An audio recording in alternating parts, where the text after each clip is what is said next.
Olá, esse é o podcast Vozes do Saber, eu sou o João Marcos e hoje nós vamos conversar com a Karen Bustamante. A Karen, ela é psicanalista, né?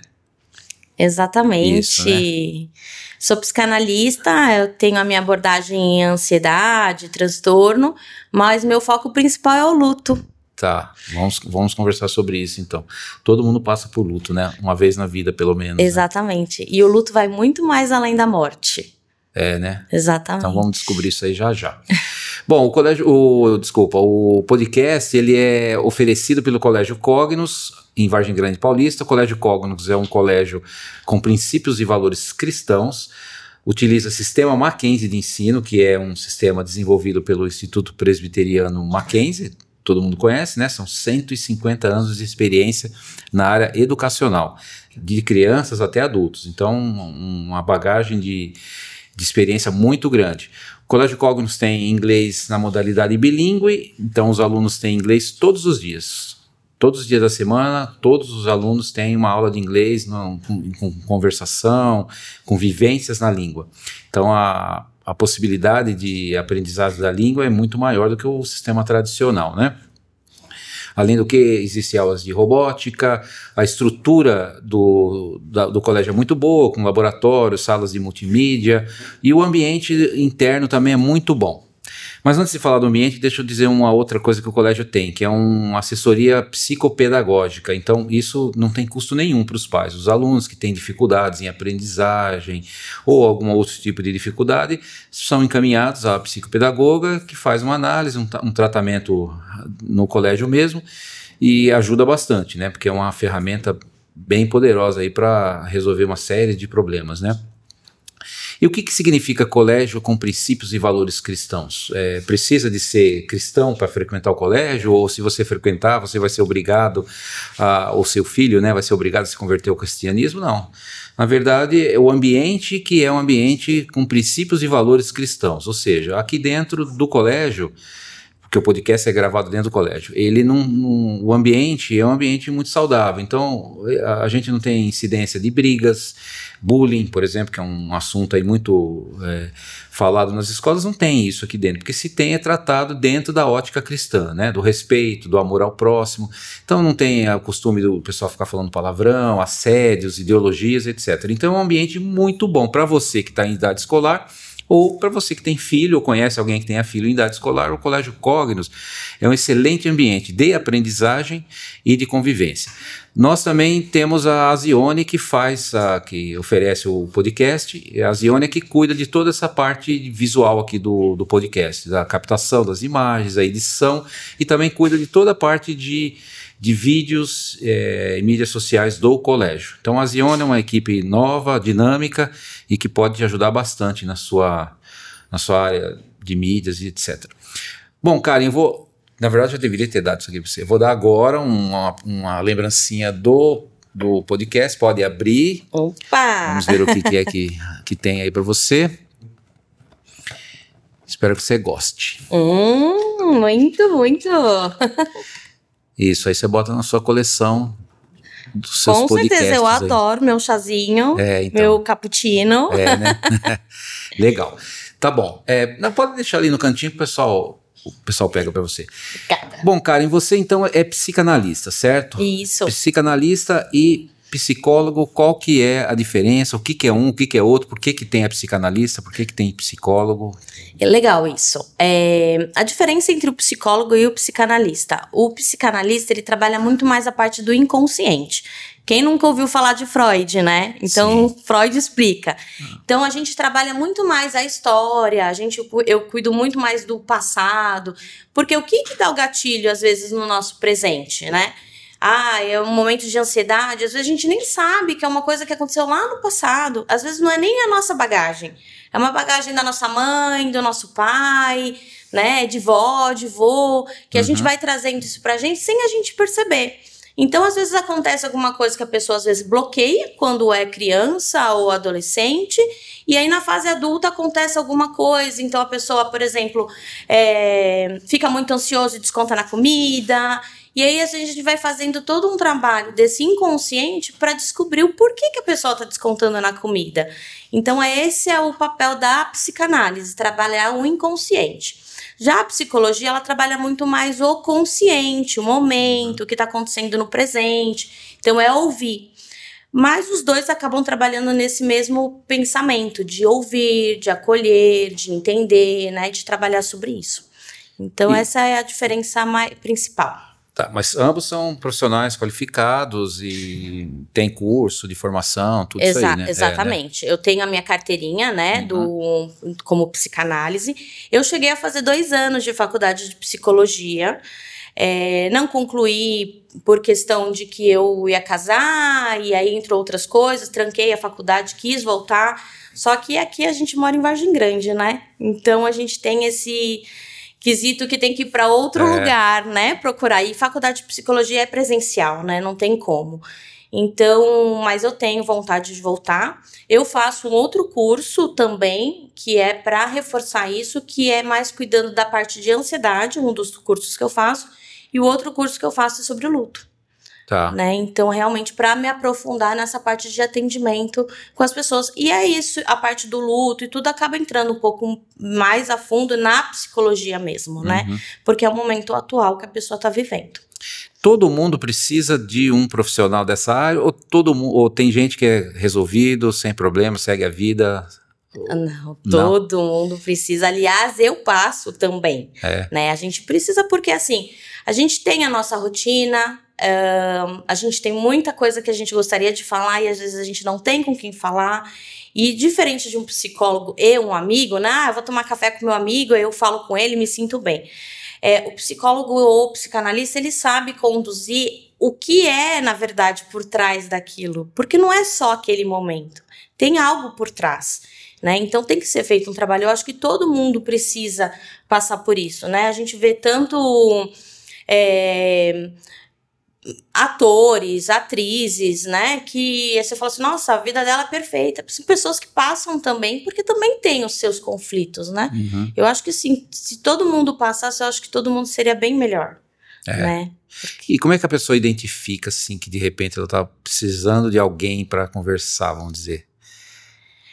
Olha, pensando assim, cada um, eu acho que sente meio que numa fase que tá, às vezes tem aquele momento que a pessoa começa a se sentir triste, não sabe, nossa, mas por que eu tô triste, né? Poxa, eu tenho uma vida tão bonita, eu tenho filho, eu sou casada, eu tenho casa, tenho tudo e não me sinto bem, né? Por que eu tô me sentindo assim? Então, são às vezes essas coisinhas que a vida vai colocando na pessoa com que ela precisa realmente trabalhar, né? Então, eu acho que é importante todo mundo ter esse, independente do profissional, falar realmente para poder ser trabalhado isso. Eu acho que é o mais importante, é você sentir que, ó, se tá comendo demais, se não tá comendo, ou qualquer coisa assim. Então, falando até um pouquinho do luto, né, que eu tinha comentado, o luto não é somente morte, né, o luto é tudo aquilo que a gente sai um pouquinho da zona de conforto. Então, mesmo em questão da escola, né, eu acho que você deve sentir isso. Por exemplo, um adolescente que muda do 5º ano para o 6º ano, parece que nossa, mas tá mudando de 5º para o 6º, mas parece que só muda uma chavinha. Só que essa chavinha, às vezes, para algumas pessoas pode incomodar.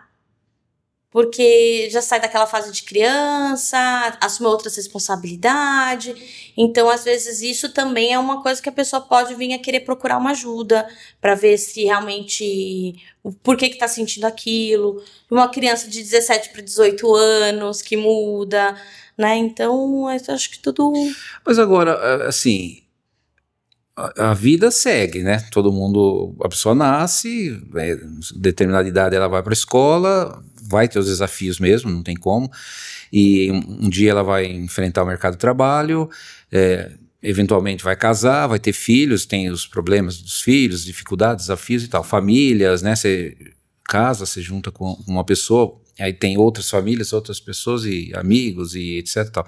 Isso não é inerente do ser humano? Já não deveria ser algo que meio que pré-concebido na cabeça da pessoa, você vai passar por isso aí. Então, se você chega, por exemplo, esse exemplo, né, sai do quinto e vai pro Fundamental 1, né, e vai pro Fundamental 2, que aí já não tem a professora que tá cuidando de você, já é cada um por si. Não é meio que inerente isso aí? Pô, beleza, eu vou chegar lá, inclusive... A pessoa já deveria estar se preparando, né, a criança, para isso aí. Porque antigamente era meio que normal, não dava para pensar isso aí. Por que hoje tem tanto disso e a gente fica pensando nesse tipo de dificuldade que de repente a criança pode vir a ter, ou a criança tem? Não era meio que ela tinha que... É isso aí mesmo, vamos pra frente, né? Eu acho que todo mundo, na verdade, a gente também passava por isso, mas eu acho que a gente realmente deixa o carro andar, né? Isso. Mas eu acho que depende muito da estrutura familiar, né? Porque é isso que eu tô falando em questão de bagagem, da escola. Realmente, por exemplo, se a criança tá desde do prézinho, já na sequência ela já vai no embalo, tudo isso vai pesar um pouquinho. Eu falo assim, em relação à minha filha, ela tá mudando de colégio, né, e a gente até chegou a vir aqui, né, no colégio tudo, mas pra ela tá naquela sensação de tipo, agora eu vou ter uma responsabilidade maior, né. Mesmo que isso não seja, não tô falando que é um trauma nem nada, mas pra ela já é uma coisa assim, tipo, meu Deus, exatamente, agora eu vou ter 6 professores, 5 professores, como que eu vou agir? Vai ser difícil? Será que eu vou conseguir? Será que eu não posso? Então isso cria, de uma certa forma, uma ansiedade pra criança, né? Então, às vezes, só falar que realmente é um processo, que tá passando... Tá ali, já é uma coisa de acolhimento. Exatamente até por isso que vocês têm aqui, né, uma psicopedagoga, né? Porque ela vai trabalhando isso. Porque tem uma mudançazinha, né, de cabeça, acho que da criança nisso. Não, com Mas certeza, é isso que né? você falou, é certo, é o fluxo. Mas cada uma vai lidar de um jeito. E você acha, então, que a sociedade nossa tá mais fraca? Porque, assim, a gente não é muito legal ficar comparando o passado. Ah, na minha época era assim, tá? Era outro porque momento. Mudou muito, né? A então, internet está exatamente para isso, né? Para bagunçar ou para ajudar? Ou a internet, na verdade, a internet é neutra. O que usaram, bagunçou, você acha? Eu acho que tem coisas importantes na internet. Sim. Eu acho que ajuda muito. Minha filha às vezes me pergunta coisas, eu falo assim, vai procurar, vai pesquisar. Antes a gente tinha que, pra gente pesquisar, a gente tinha que ir na biblioteca. A gente demorava para ter essas informações. Hoje eles têm essas informações mais na mão. Mas também trabalha com o isolamento, assim, né? Se a criança não trabalha com isso, a criança fica o dia inteiro também nesse mundo, né? Então, eu acho que isso que mudou um pouco da geração passada para essa geração. Eu era brincar na rua, porque eu não tinha. Para assistir um desenho, eu tinha que assistir naquele horário, né? Hoje não, a criança quiser assistir 1000 vezes o mesmo filme, o mesmo seriado, a mesma coisa, porque tá ali, né? Imagina, eu ainda sou da época que nem televisão tinha. Meu pai comprou televisão para assistir o Homem Pousando na Lua, né? 69. Sou de 64, né? Então, para começar a assistir desenho, colorido, essas coisas, demorou muito tempo. Passou anos, né? A gente não tinha televisão. Então, agora a sociedade do futuro, hoje você está tratando o pessoal que basicamente é filho, né? Que teve uma ascendência que nem acesso à internet tinha, né? Exato. Como é que vai ser isso no futuro? Que, assim, o relacionamento intrafamiliar ali, né, em casa e tal, meio que desapareceu, né? Então, o que você vai buscar? Eu vejo muito isso, viu? Porque só você parar pra você reparar quando você vai num restaurante. Você vai num restaurante e você não vê ninguém se comunicando, cada um com um celular. A criança num tablet, assistindo pra mãe poder comer. Eu, por exemplo, sempre procuro ir num lugar onde tem brinquedo, tem as coisas para minhas filhas poderem brincar. Mas mesmo assim, às vezes a gente acaba cedendo, né? Então eu acho que isso em casa. As crianças tá cada um no celular ou fazendo alguma coisa. Então se os pais também não se policiar em relação a isso, porque é mais cômodo, né? Então se os pais não se policiar isso, a criança vai viver na internet. E é onde que ela vai aprender as coisas? Na internet. Então, assim, a internet é bom por um lado, né? Ter tudo isso. Excelente, mas tem um outro lado. E cria uma ansiedade muito grande. né? Então, eu vejo, por exemplo, não vai usar o celular. Como que a criança fica sabendo que não vai usar o celular? Fala assim, criança, né? Adolescente, 15, 16 anos. Então, para mim, foi muito bom saber que não pode mais levar celular para as escolas, né? Porque antigamente tinha isso. E eu lembro que minha filha estava no 4º ano, não podia. Quando ela fosse pro 5º, ia poder. E justo no 5º mudou, né? A regra de não poder levar celular. E ela fica integral, ela fica o dia inteiro na escola. Mas eu vejo quando ela chega em casa, a primeira coisa que ela quer fazer é pegar o celular. E ela fala com os amigos da escola, né? Então, você vê, no Cognos nunca pôde usar celular. Podia trazer, mas a gente sempre conscientizou o pessoal aqui que era melhor deixar o celular na mochila e ficar conversando no intervalo, fazer alguma atividade e tal. Sempre funcionou. No final, na saída, a gente deixava eles utilizarem e tal. Aí veio a lei, a lei falou que não pode mais e tal. Eles acabam saindo mais cedo, ou alguns ficam lá fora, na frente, para poder usar o celular, né? Que é ruim isso aí, eu acho. Mas o celular em si, ele não é um problema, desde que você saiba utilizar ele adequadamente, né? De fato, a gente às vezes faz no Dia das Crianças é um dia mais livre, né? Então deixa aí, o pessoal faz uns amistosos e tal. E podia trazer celular nesse dia, né?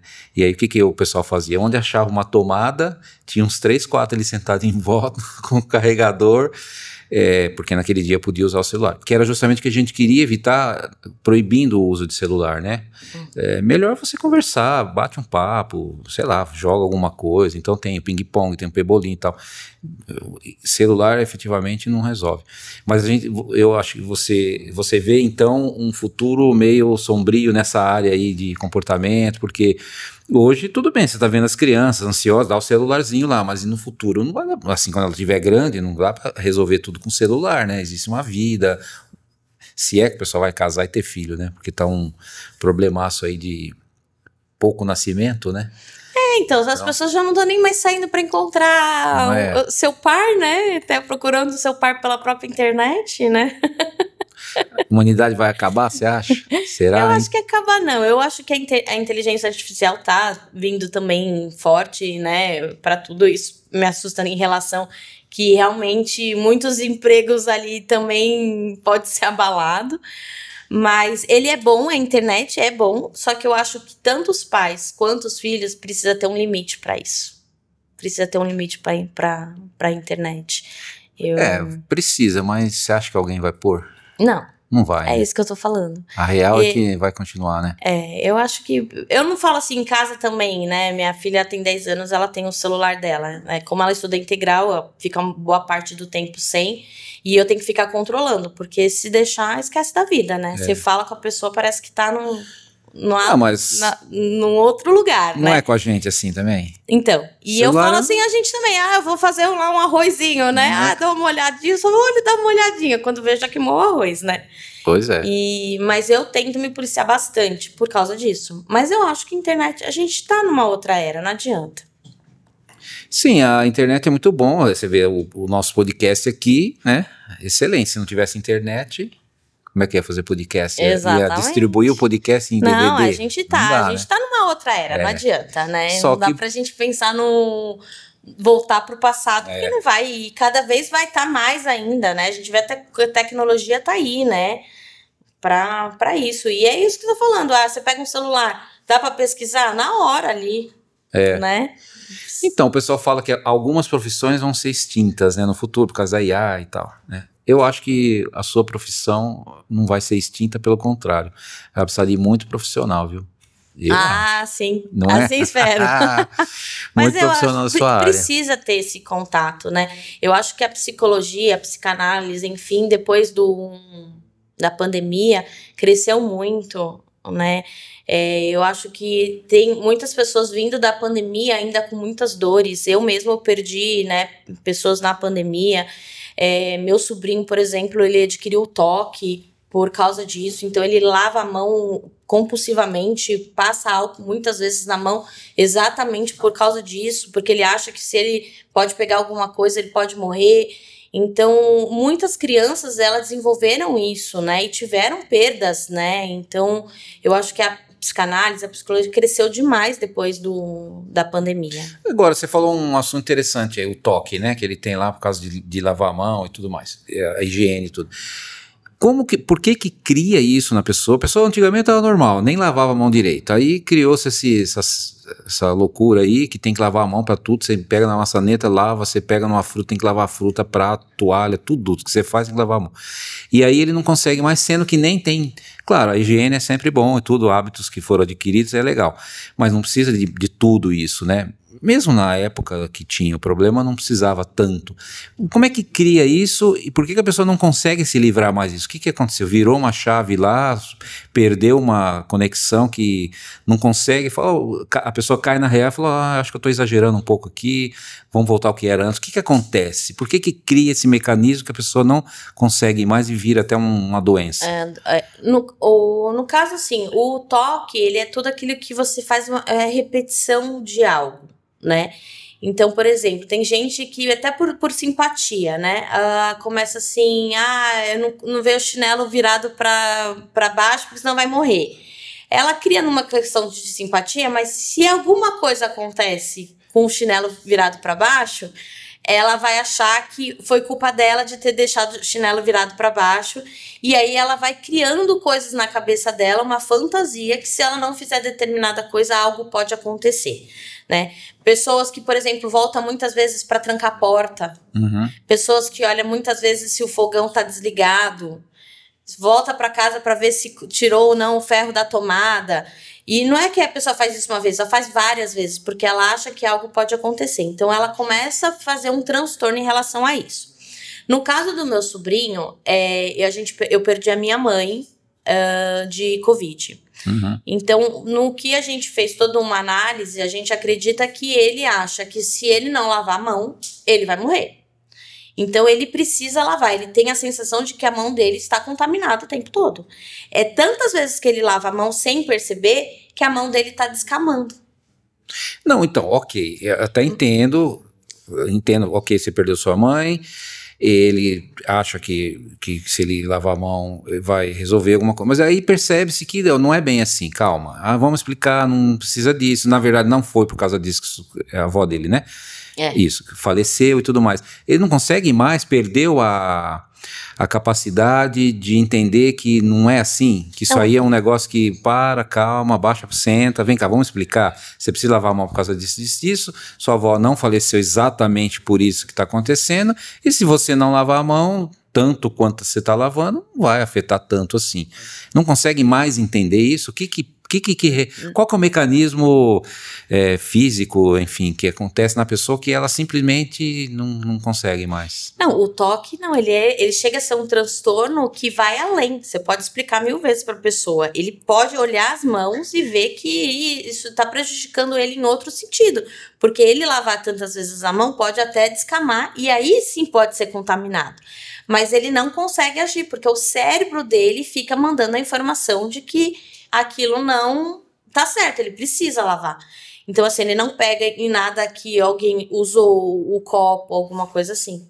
Vai muito mais além. Aí realmente é um trabalho. Ele chega até a tomar remédio, porque isso gera uma ansiedade muito grande nele, né? Não só nele, eu acho que muitas pessoas desenvolveram isso, né? Caramba, mas isso aí então é um problema fisiológico, não tem nada a ver com comportamento. Ele entra mesmo na mesma coisa do TDAH, do... É? Sim. Nossa, que doideira. Na mesma linha. E que a pessoa não tem controle sobre as atitudes. Ele sabe que não é certo, ele sabe que está fazendo mal para ele, mas ele não consegue agir. É a mesma coisa de uma pessoa que vê várias vezes se a porta está trancada. Ela chega a dormir e aí ela deita, começa o coração a acelerar e ela fica pensando, eu acho que eu não tranquei, alguém pode entrar na minha casa, alguém pode acontecer. E aí ela vai, desce, vai olhar, ver se realmente trancou, volta e vai ter essa mesma sensação várias vezes de não conseguir dormir. Mesmo olhando, checando se tá trancado. Porque é uma coisa já mais de transtorno realmente que tem que ser trabalhado. Mas aí esse é um transtorno físico. Porque, por exemplo, se eu... Vou só estressar um pouco esse assunto, mas a gente vai entrar num outro aqui. Seu filho, né? É meu sobrinho. Seu sobrinho. Ele, ok, achou, então, por causa do do que aconteceu que ele tinha que lavar a mão. Aí ele vai se tratar com uma psicanalista. Aí você vai trazer o passado e tal. Aí ele descobre que esse problema aconteceu lá na época de 2020, mais ou menos. E aí, pô, descobri, que legal, antes não era assim, mas né, por causa da propaganda, massificaram e mostrava a cova aberta e gente morrendo, não sei o que, aquela coisa toda, aí aí passou esse tempo, percebeu-se que aquilo tudo, nem tudo era tão verdade quanto parecia que fosse. Pô, obrigado, Karen, nossa, foi sensacional o tratamento que eu fiz com você, descobri, resolveu. Por que não resolve? E ele tem que chegar a tomar remédio. Não seria o caso da psicanálise trazer ele para trás e chegou no ponto, opa, era aqui que aconteceu, tá vendo? Vamos analisar? Legal, ufa, não era nada disso que eu estava pensando, agora já entendi. Na questão do TOC, do TDAH, tudo, ele realmente entra como a parte fisiológica, ele entra como um transtorno, né? Então ele vai mais além do que só descobrir o porquê. Talvez ele já tinha algo e aquilo só desencadeou. Então, não é só um processo de entender o que é. Mas a parte da psicologia, na parte da psicanálise, é sempre ouvir aquilo para que não aumente esse processo e diminua essa frequência de lavar as mãos ou ver alternativas até que ele consiga entender de que aquilo realmente ele não vai morrer se ele não lavar a mão. Né? Então, no caso dele, ou no caso de uma outra pessoa, fazer com que a pessoa entenda que realmente, se ela deixar o chinelo virado para baixo, não vai acontecer nada, que aquilo lá é uma coisa que ela começou a criar por determinadas coisas. Então, se uma vez ela deixa lá o chinelo sem desvirar e não acontece nada, ela começa a entender de que aquilo não é o que está impactando, mas sim o que ela pensa que poderia acontecer. Uhum. Né? E aí é quando a gente trabalha a parte da ansiedade. Né? De não deixar que isso acarrete e aumente mais. Você acha que muitos desses problemas têm origem espiritual? Ou é só informação, medo mesmo que a pessoa criou do nada? Porque, por exemplo, Jesus ele diz assim lá acho que se não me engano foi no Sermão do Monte, né? Ele falou, não andeis ansiosos por nada, né? Nada, simplesmente nada. Então quando vem a ansiedade, você começa a pensar, vai acontecer isso, acontecer aquilo, será que não sei o que lá e tal. Aí Jesus falou, não andeis ansiosos por nada, fica tranquilo que eu cuido de tudo. Então, nós como cristãos, a gente entende isso aí, ele falou, fica tranquilo, que eu tô no controle, não se preocupa. Aí a gente descansa. E aí você resolve 99% desses problemas. Quando vem, você lembra, Jesus falou, ele tem um manual, ele que te criou, né? Uhum. Ele tem um manual do proprietário, então ele sabe como é que funciona.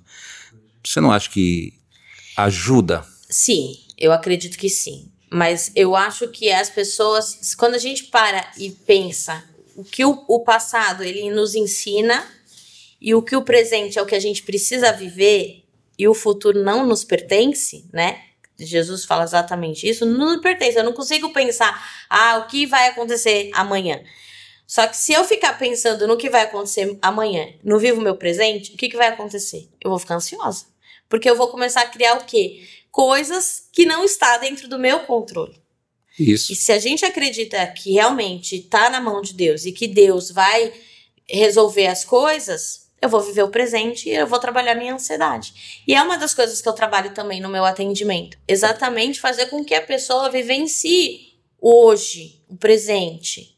Ela tem que pensar no futuro, fazer planos? Sim, porque a gente não, financeiramente, se eu não pensar no amanhã, vai chegar o amanhã, eu não vou ter. Sim. Mas eu não posso também deixar todo o meu peso e minha responsabilidade somente no futuro, né? Então é uma coisa que tem que ser trabalhada. E é exatamente isso. Então a ansiedade, ela lida dessa forma. Por isso que eu falo em questão de mudança de fase, por exemplo, é uma ansiedade. Porque o que vai acontecer? Será que vai mudar de ter uma professora para 5? Pior que não muda nada, né? Só que se eu ficar imaginando como vai ser e imaginar o pior, eu vou ficar ansiosa. Porque eu vou ficar imaginando como que vai ser.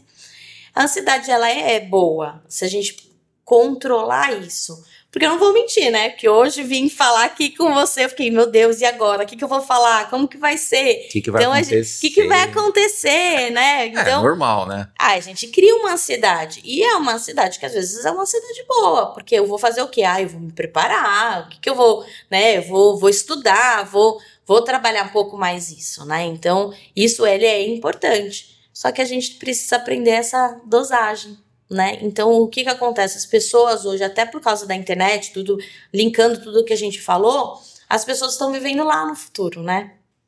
Não estão vivendo no presente. E a internet, às vezes, acaba deixando você parar pra pensar, o que você fez nesse dia? Se foi engolido por estar no celular, né? Então, aí você fala assim, o que eu fiz ontem? Eu fiquei assistindo ontem o dia inteiro seriado, sei lá. Fiquei ontem, né... vendo um filme, é bom, é gostoso, mas vamos fazer isso todo dia? Né? Então vamos fazer alguma coisa diferente? Então por isso que no passado eu acho que era mais gostoso, porque era uma ansiedade gostosa. Eu falo assim, eu vou chegar em casa, eu vou assistir aquele desenho aquela hora, porque era aquela hora. À noite era só jornal, então eu não tinha isso. Hoje, se deixar, é o dia inteiro. Né? Esse é um problema, e eu já conversei com várias pessoas, inclusive com a Juliana e o Cláudio, né, o marido dela e outras pessoas. É um negócio difícil, viu? Complicadíssimo. Reflete na educação, reflete nas profissões, reflete em tudo. É um negócio meio sem saída, não tem como, né? Isso vai muito de cada família, né, de ter consciência e sair dessa roda Porque eu, por exemplo, óbvio, né? Óbvio, eu fico olhando os outros podcasts que o pessoal faz e tudo mais. E não dá para assistir todos, né? Então o que você faz? Você vai ver os cortes. E o corte sempre é a melhor parte. Que nem sempre num podcast dá para tirar um corte assim, aquele que viraliza, né? E aí você vê um corte lá e você fala, caramba, né? Como é que o cara consegue? Mas aquilo às vezes é segundos, é 30 segundos só e já cria ansiedade isso aí. Aí você fala, poxa, eu preciso de fazer o meu, não vou conseguir, acho que eu vou desistir desse negócio, não é pra mim, né? E você vê como cria uma ilusão e que na realidade, talvez de 10 que ele faz, um cortezinho de 30 segundos sai bacana, né? E tudo que cria não a internet em si, mas a mecânica como a rede social apresenta pra você as coisas, né? Exatamente. E se a gente fica o dia inteiro nisso aí... Consome. Porque eu falo assim, às vezes eu falo as coisas com minha filha, ela fala, tá bom. Aí eu falo assim, você não fez? Você falou, eu não ouvi. Tudo bem que eu acho que na minha época, eu acho que minha mãe falava e eu também não ouvia, mas não porque eu não estava no celular, eu simplesmente estava com os meus pensamentos, né? Sim, A gente usava mais a criatividade, né? Então a gente brincava mais, eu brincava mais na rua. E eu acho que isso que era enriquecedor, sabe? Tipo, tá com contato com pessoas. Eu vejo hoje minha filha jogando no celular com outras crianças, né? E fala, e brinca, e não sei o quê, mas dentro de uma tela, né? Mas pelo menos ela ainda tem um relacionamento. Você vê que gozado, né? Uma vez eu vi um post de o pessoal falando, mas o pessoal fica criticando o celular, que fica na mesa, na sala, por exemplo, todo mundo ali, né? O pai, a mãe, às vezes a avó, o avô, o filho e tal, todo mundo ali no celular. Aí ele mostra uma outra cena de antigamente, não tinha celular, mas tinha jornal, né? Então o cara ficava com o jornalzão assim, ou a revista, todo mundo com a cara enfiada no jornal também, não conversava. Não é? É verdade.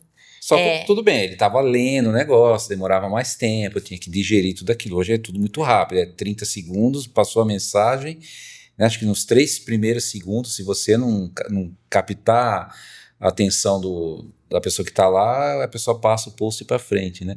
E tudo assim, se o post passar de 1 minuto também, a pessoa não vai ficar 5 minutos lendo o post, né?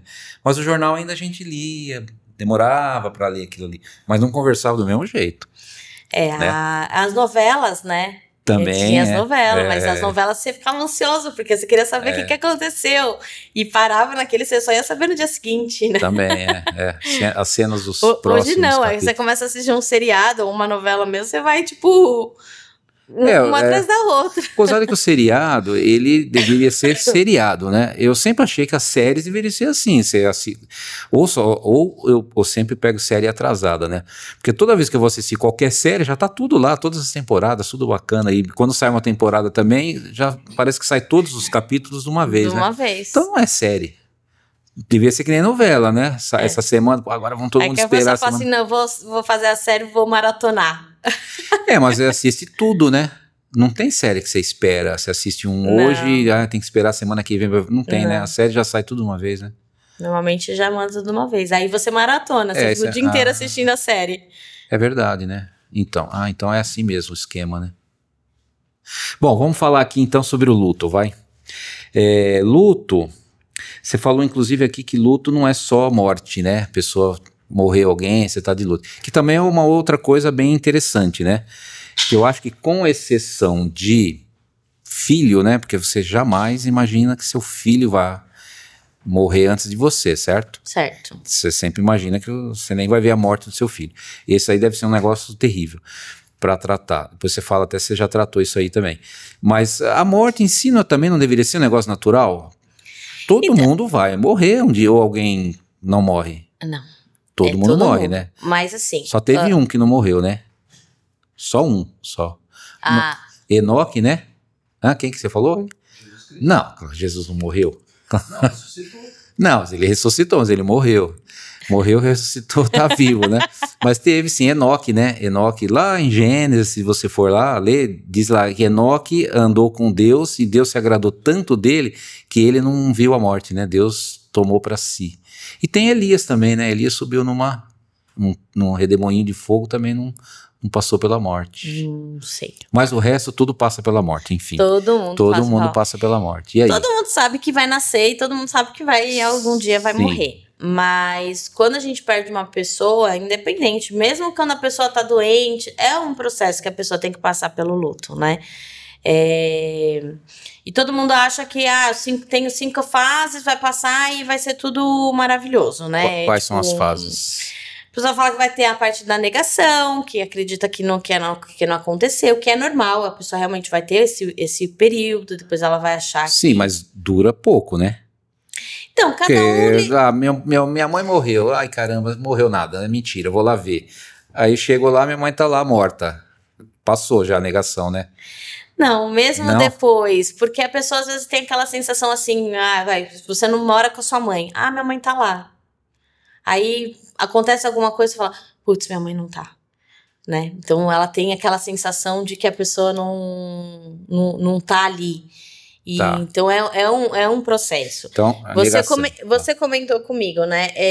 Eu perdi a minha mãe e é a lei da vida perder minha mãe. Mas isso não quer dizer que não doa. Que eu não tive que trabalhar isso também, né? Da saudade, dos momentos que a gente tinha, de querer ligar, de querer falar. E muitas vezes as pessoas passam por esse momento de luto muito sozinho, porque as pessoas não entendem falar do luto, porque é dolorido, né? Então as pessoas acostumam a falar tá tudo bem e guarda essa dor pra si, porque se a pessoa tá chorando, nossa, a pessoa tá chorando ainda, né? Como porque já passou 6 meses a pessoa tá chorando?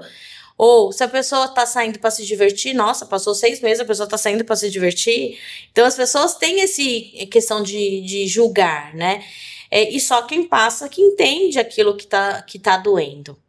Então, assim, o luto, ele é importante ser passado, ser acolhido, até porque isso envolve muita coisa dentro da família. Uma esposa que perde, por exemplo, o marido. Às vezes o marido, ele era a parte financeira, ele era o suporte, era que resolvia as coisas. Essa pessoa não tá mais, essa pessoa, além de ter a perda do marido e ter que passar por esse luto, ela passa a ter que assumir as responsabilidades financeiras, muitas vezes ela tem que assumir a empresa do marido, não sabe nem o que estava acontecendo, muitas vezes ela tem que assumir o papel da mãe, virar mãe e pai, né, resolver coisas de escola, tem mudanças de escola que às vezes acontece da pessoa não conseguir pagar, vai ter que mudar de escola, vai mudar de casa, então muita coisa acontece nesse processo, não é somente a pessoa perdeu alguém, desestrutura toda a família. né? Ou, ao contrário, um marido que perdeu a esposa e a esposa que resolvia todas as coisas dos filhos, de casa, de tudo. A pessoa passa a não ter e ter que aprender a lidar também com a perda e a responsabilidade que ele não tinha naquele momento. Então vai muito além. Um filho que perde uma mãe e ainda é criança, ainda é adolescente, passa por isso, né? Então é toda uma desestruturação familiar que acontece. Então, muitas vezes, ela precisa ter esse suporte, né? Esse apoio emocional. E é isso que eu trabalho. E não é fácil lidar com ouvir a outra pessoa que tá triste. Eu trato uma pessoa que ela perdeu o filho de câncer. Então, ela passou 8 meses entendendo de que ela ia perder o filho dela. Mas ela só viveu o luto depois que ela perdeu o filho.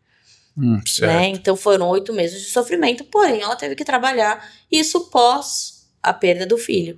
E ela falou que das palavras mais difíceis, que ela entende que o filho dela estava sofrendo, mas ela não quer escutar as pessoas falarem, foi melhor assim. Né? Tava difícil, sofrendo, descansou, aquela história. Porque é uma mãe que perdeu um filho e vivenciou 8 meses com o filho ali. Mas para ela tinha esperança que um milagre poderia vir acontecer, né? O filho dela era da religião, foi batizado, foi tudo. Então aí vem às vezes o conflito até com Deus, porque Deus tá fazendo isso comigo, castiga, não sei o quê. Então aí também é uma coisa que tem que ser trabalhada, para que a pessoa às vezes não entre numa depressão ou entre num processo até mais profundo, né?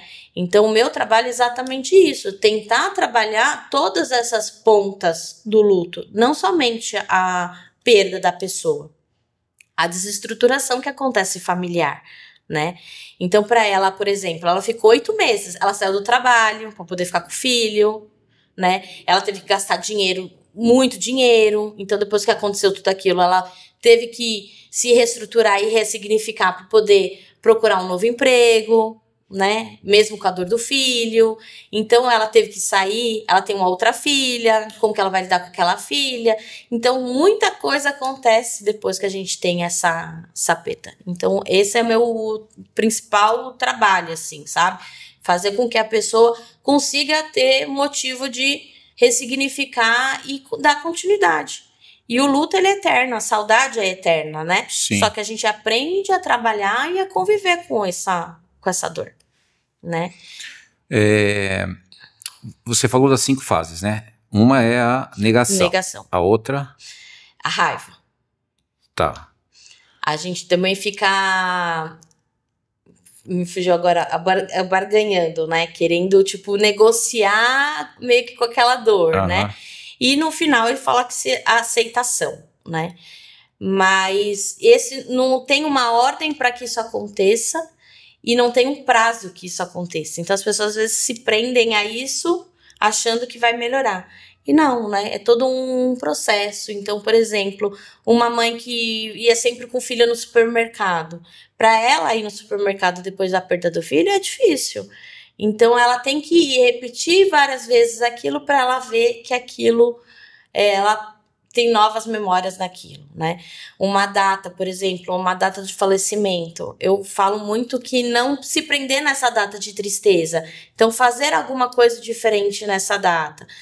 Nem que seja um passeio, nem que seja que tá com outras pessoas, porque se deixar aquela data, ela vai ser sempre uma data triste, porque a pessoa sempre vai se prender naquilo, né? Então, tudo isso tem que ser feito todo um trabalho por trás, né? Então, por exemplo, criança às vezes não sabe lidar com a perda, não sabe nem o que é. A pessoa morreu, foi morar no céu. Para uma criança, às vezes, ela não entende o que é morar no céu, né? O que a pessoa não tá mais aqui. E às vezes nem vai pro céu também, né? Tem isso. Céu, porque normalmente a pessoa sempre usa esse artifício para fazer para uma criança entender. Então, tudo isso é uma coisa que às vezes na criança ela lida, tem uma raiva, tem uma ansiedade maior, se revolta, não sabe lidar com aquela dor e não sabe explicar o que está acontecendo com essa dor, né? Você já teve casos assim que a pessoa... Porque eu como eu falei pra você, eu acho, pra mim, né, pelo menos, eu acho que a dor assim de perder algo que não tá no script, que você sabe que vai perder pai, mãe, enfim, até o cônjuge, questão de idade e tudo. Mas uma coisa que filho é um negócio que eu não sei como é que eu lidaria. E assim, eu já tenho o meu plano B aqui, que eu já criei. Obviamente que eu não gostaria, mas tem que ter, senão eu vou entrar numa dessa e eu vou te contratar, né? Então, mas assim, ou qualquer coisa que aconteça, um acidente, um assalto, alguma coisa que aí aquele negócio de você falar, poxa vida, né? Por que aconteceu isso? Por que aconteceu isso com meu filho? Por que meu filho estava naquele lugar, ou minha filha, ou enfim, alguém que você jamais imaginaria que poderia morrer daquela forma, ou mesmo alguém, o pai ou a mãe, né, que morre antes do tempo, né, se é que existe isso, mas por uma coisa não natural. Você sabe, se vai ficando velho e tal, morreu, ok, tudo tranquilo.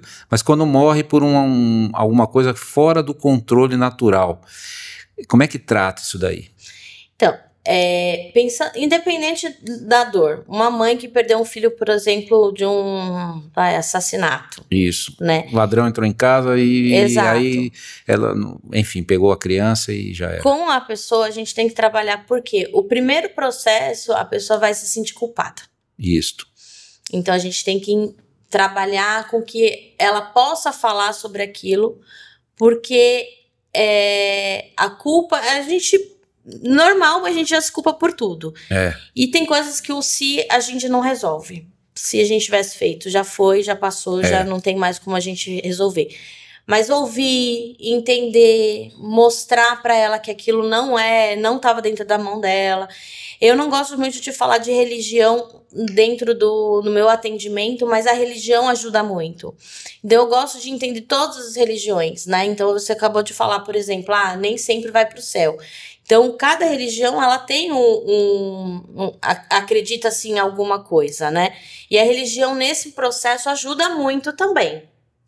Então, tentar entender até em que ponto essa pessoa acredita, como que a gente pode trabalhar, cada pessoa é individual, então eu preciso entender qual que é a dor dela, se ela se sente culpada, onde a gente pode trabalhar para que a gente não destrave essa culpa, até que ponto que ela pode falar sobre o ente querido dela, porque as pessoas também têm medo de, às vezes, ouvir a pessoa falar.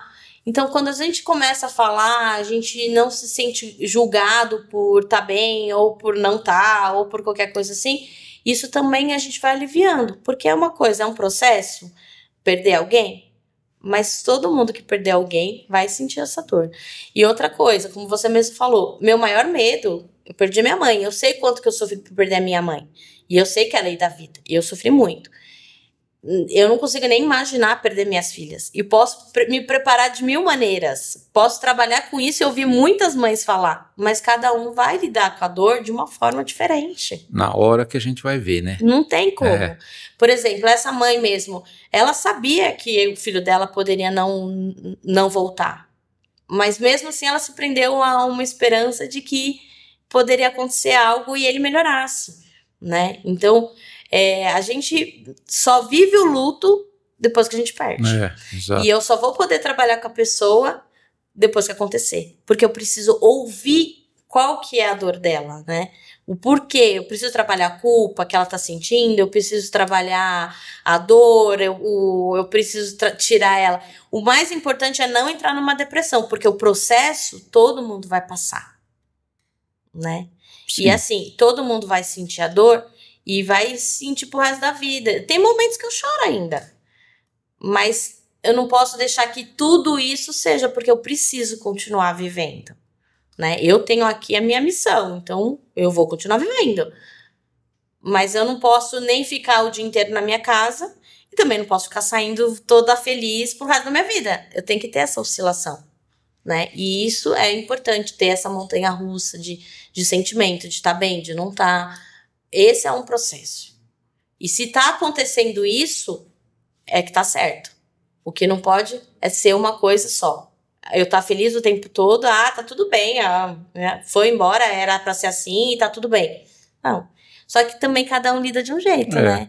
Tem gente que vai ficar chorando, que vai querer postar, que vai pôr mil fotos, que vai fazer 1000 homenagens, que quer que todo mundo saiba. E vai ter aquele que vai falar assim, não, tá tudo bem, tá ótimo, tô bem, tô seguindo. E na verdade a dor dele tá guardada lá no fundo e não é querer falar sobre isso também. É ruim também a pessoa, que nem você falou, falece, enfim, e a pessoa fica nesse processo eternamente comemorando o aniversário, como se a pessoa estivesse lá, sinto saudade de você, aquilo tudo. É ruim viver isso aí, ou se a pessoa fica passando por isso, mas segue a vida normal, sem problemas? Tem que oscilar. A pessoa não pode vivenciar isso. A perda da pessoa tem que ter a ressignificação e a pessoa tem que continuar vivendo. Ela não pode se fechar dentro de um quarto, não comer, não querer fazer nada, sim, porque isso vai entrar numa depressão. E a pessoa também não pode falar assim, eu vou sair, vou me divertir, vou só trabalhar, vou fazer as coisas e também não pensar na dor. Ela tem que ser um processo que ela tem que ser um momento que ela pode ter de tristeza, mas ela fala assim, não, agora eu preciso trabalhar, agora eu preciso comer, agora eu preciso fazer isso. E aí, ela conseguindo fazer isso, ela vai trabalhando. E aí, um dia de cada vez, né? Eu falo para as minhas pacientes que o primeiro ano a gente não vive, a gente sobrevive, né? Porque se você parar para pensar o que eu fiz ontem, a gente às vezes nem lembra, porque entra meio que no piloto automático. Mas ela precisa se forçar a fazer. Ela precisa forçar a ir. Ela precisa ir nas festas. Mesmo que naquele momento ela não dê aquela risada. Ela precisa, às vezes, brincar de sorrir e não se sentir culpada porque tá sorrindo. E aí a vida vai continuando, né? Só que o mais importante é não passar por isso sozinho. Sim, é o sozinho. E o luto de perder uma pessoa que você gosta muito, assim, um amor, uma paixão, vai. Então, aí que eu ia falar. Os lutos, na verdade, não é só a morte, né? Todo mundo, sim, fala, luto, morreu, eu vou falar só quando a pessoa morreu. Não é. O luto é tudo. Fim de relacionamento. Porque é um processo, a mesma coisa, a pessoa vai ter os mesmos sentimentos. Saída de emprego. Às vezes a pessoa passa anos trabalhando numa empresa. 30 anos, aí quando é mandada embora não sabe nem o que fazer no dia seguinte. Meu Deus. E aí ela vai ter todos esses sentimentos. A sensação, né? De você vai 30 anos, simplesmente uma canetada e tô fora. Exato. Né? E não tem o que fazer, né? Não tem o que fazer, mas a pessoa vai viver tudo isso como se fosse um processo. Todo dia acordava e ia pro trabalho. Aí num dia ela não vai mais. No dia seguinte ela não sabe mais o que fazer. Aí ela vai ter que ir, ela vai sentir essa dor e vai passar por esse processo também. Você já teve casos assim, que a pessoa chegou lá destruída e você tratou, sei lá, por um certo tempo e de repente a pessoa resolveu tudo, se encontrou e hoje vive maravilhosamente bem? Ou é um negócio que não dá, não tem jeito? Na psicologia, na psicanálise, né, falar assim, eu dei alta, né? Isso. Dá alta. Mas a gente sempre vai ter alguma coisa, né? Mas às vezes a pessoa ela te procura por uma determinada coisa e ela se resolve naquilo. Mas não quer dizer que depois não apareça outras. Eu tenho uma paciente que ela começou comigo e a vida dela começou a decolar, assim, sabe? Ela mudou de emprego, começou a ganhar mais, ela começou a namorar. Porque quando a gente começa a namorar, tudo tá lindo, né? Aí a gente já fica feliz. Aí ela falou assim, cara, agora tô sem tempo, não sei o que, já tô bem. Aí ela parou. Aí, mês passado, ela me procurou de novo e falou assim, cá, em agosto eu volto. Então, por quê? A gente tem a nossa vida, ela é isso, é oscilação, né? Então, às vezes a gente se acha que tá bem, ou às vezes você me perguntou assim, quando que eu vou saber se eu preciso procurar alguém? Se eu tô me sentindo bem, se a vida tá indo, se tá tudo bem, ok. Mas às vezes acontece algum gatilho, um fim de um relacionamento, saída de emprego, mudança de cidade, mudança de casa, ou qualquer coisa que aconteça que me desestabiliza. Se eu sei que eu posso procurar ajuda, que eu posso me entender falando, legal, né? Então, por isso que eu acho que a alta é o que a pessoa acha que tá bem, mas pode ser que aconteça alguma coisa que faça com que ela volte. E não tem como você dizer, não, você não tá bem, não vou te dar alta. Ou se a pessoa fala, eu já tô me sentindo bem, tá legal, tal, aí você tudo bem, então? eu vejo muito mais a escolha da pessoa. Né? Eu tenho uma menina que começou comigo também, nossa, super tímida, ela nem 22 anos. Nossa, pra fazer o primeiro atendimento com ela foi bem complicado. E agora também, pra ela, 22 anos, agora ela tá trabalhando, ela tá se sentindo bem, agora ela posta a foto, eu vejo que ela tá...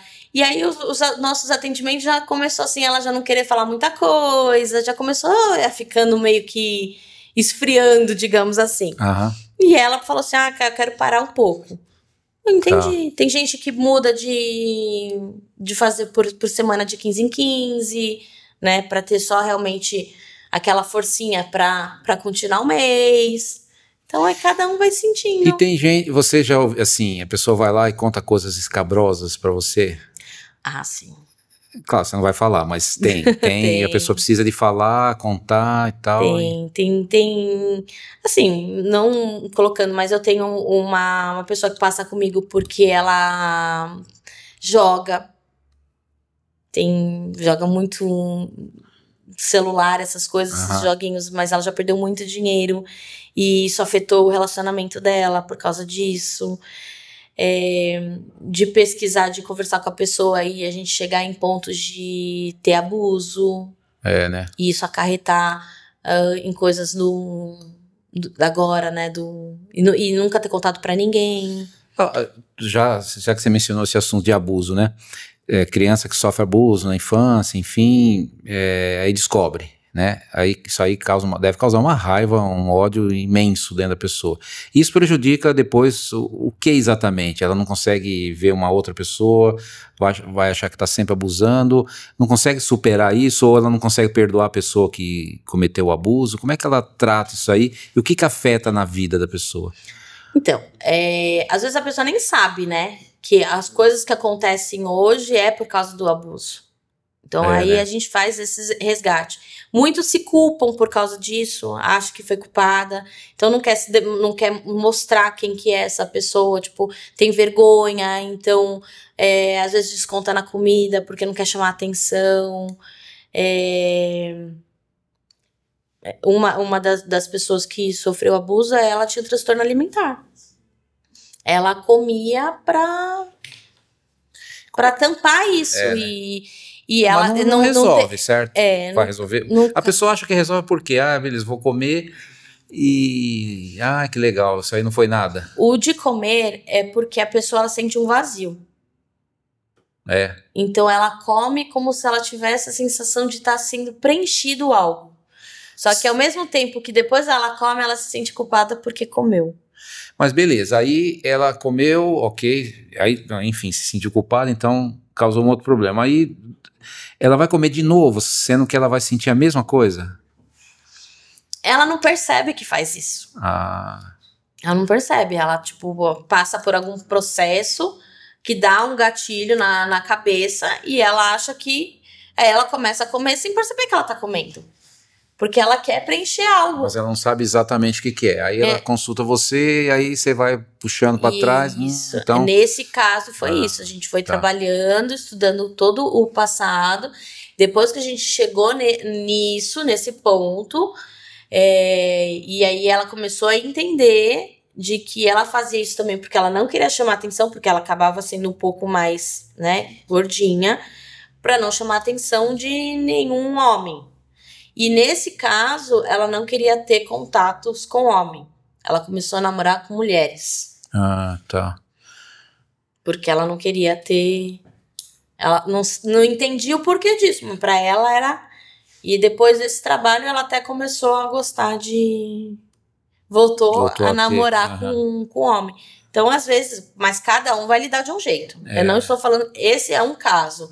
Tem outros casos... que a pessoa lida de outras formas, depende de quem é o abusador, depende de como foi abusado, tudo isso. Tem gente que fala, que nem lembra que algo aconteceu meio assim, e fala, eu acho que não foi, porque quer esconder uma dor, né? Quem quer mexer nessa dor? Mas essa dor, às vezes, liberta para outras coisas. E como que a pessoa te procura, assim? Por que ela acha que ela devia te procurar? Que nem essa daí, você falou que ela procurou por quê, assim, você... Ou alguém falou, meu, acho que tá alguma coisa errada com você, vai procurar a Karen. Não, ela que procurou, Ela porque percebeu. ela, na verdade, ela veio por causa do transtorno alimentar e da ansiedade. Ela falou, Karen, eu tô procurando alguém que possa me ajudar nisso. E aí, com o trabalho, isso assim, foi 1 ano de trabalho, não é simplesmente a 1, 2 sessões a gente descobre e a pessoa vive a vida aí ali, não. É todo um trabalho que tem que ser feito durante muito tempo. Não só isso, de porque não quis contar, de que aí se sente porque, né, a mãe, pai não sabia, né? Então a pessoa sente vergonha. Então todo um trabalho que é feito para depois ela conseguir ter coragem para contar para as pessoas mais próximas. Tá. Então é muito assim, e é muita gente, viu? Então, tem muita gente te procura? Muita gente procura. Então, assim, só pra gente encerrar o nosso papo aqui, o que você poderia falar aí pro pessoal que, de repente, tá assistindo a gente e tal, que fosse sinais que pudesse indicar que estaria na hora de procurar um profissional? Por exemplo, o que você poderia dizer? Se você tá se sentindo triste por algum motivo. Com frequência. Exato. Se você tá passando por algum processo, né, de perda de alguém, por mais que às vezes essa perda você tá falando assim, nossa, faz 1 ano que eu perdi essa pessoa, nem tenho por que falar mais sobre isso.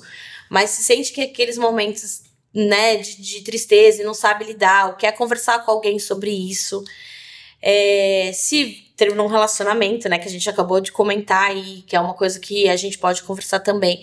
Uma mãe que às vezes tá estressada demais, né, é filho, eu sei como que é filha, trabalho, é casa, é tudo. E às vezes a pessoa não tem o tempo pra si, né, então a gente tá aqui. Se a pessoa tá em um relacionamento que às vezes, né, marido e mulher tem os seus conflitos e não tá sabendo lidar da melhor forma, eu também consigo dar esse apoio, esse suporte, né, então... Eu acho que a pessoa, e qualquer pessoa, na verdade, porque às vezes a gente acha que não tem nada e quando a gente começa a conversar é que a pessoa percebe, opa, nossa, eu nunca tinha parado pra pensar nisso. Também posso te procurar porque eu tô a fim de conversar com alguém que não seja do meu ciclo de relacionamento, fala, preciso de desabafar. Exato. Vai, procura a Karen, cara, é o seguinte, tal, e descasca lá tudo. Exato. Ai, quer falar do dia, gente, né? Porque às vezes a gente precisa falar do dia, do trabalho. Né? Às vezes a gente passa por umas coisas no trabalho. Você não pode falar no trabalho, você não pode falar para um colega de trabalho, você não pode falar para sua chefe, nem nada. Conversa comigo e a gente fala sobre o trabalho, o que tá estressando, por que tá se sentindo assim, né? Às vezes a pessoa nem percebe que às vezes algumas doenças são emocionais, né? De fundo emocionais. Então, isso também é uma ajuda também. E o que acontece no consultório da Karen, fica no consultório da Karen. No consultório. Isso aí. Eu comentei aqui, mas a pessoa não... Não, sim, você não falou casos, o nome, mas... Né? São casos que acontecem, né? não só aqui, qualquer consultório na vida, né? Às vezes a gente tem pessoas do nosso lado falando, ai, tá tudo bem. Cuidado, gente, olha nesse tudo bem, porque atrás de um tudo bem tem uma dor. Né? Não, todo mundo tem dor, sim. Isso é impossível não ter, né? Um luto, seja lá que tipo de luto, né? Tá bom, Karen, muito obrigado aí pela sua presença aqui com a gente. Espero que tenha ajudado, né? Vamos ver nos comentários e nas curtidas. Não, mas ajudou, sim. Bom, obrigado, Karen, por você ter vindo.